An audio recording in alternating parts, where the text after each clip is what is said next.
Allister কুককে এখন যে দোটানার মধ্য দিয়ে যেতে হচ্ছে, 2008 সালে কেভিন পিটারসেনও পড়েছিলেন ঠিক একই পরিস্থিতিতে। মুম্বাই হামলার পর সেবার কেপির নেতৃত্বেই ভারত সফরে গিয়েছিল ইংল্যান্ড।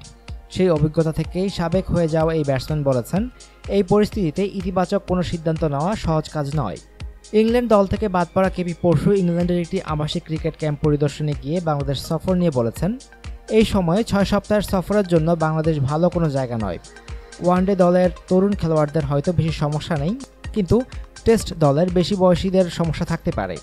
সিনিয়র খেলোয়াড়দের ভাবনাটা কেমন হতে পারে সেটিও অনুমান করতে পারছেন পিটারসেন। টেস্ট দলের অনেক সদস্যদের বাচ্চা কাচ্চা আছে পারিবারিক দায়িত্ব। তারা এখন হয়তো ভাবছে কিভাবে আমি বাংলাদেশ সফর থেকে নাম প্রত্যাহার করব।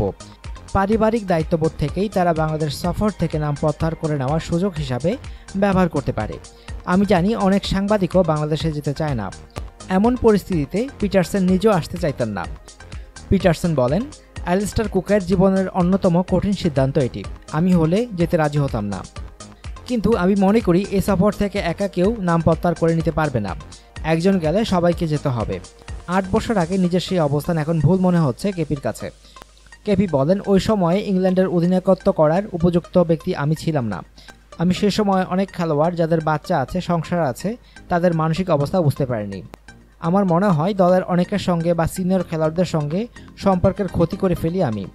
ওই সময় ইংল্যান্ডের অধিনায়ক না থাকলেই আমার জন্য ভালো হতো। অনুগ্রহপূর্বক সংবাদটি শেয়ার করুন এবং খেলাধুলার সর্বশেষ খবর জানতে স্পোর্টস লাইট সাবস্ক্রাইব করে রাখুন। ধন্যবাদ।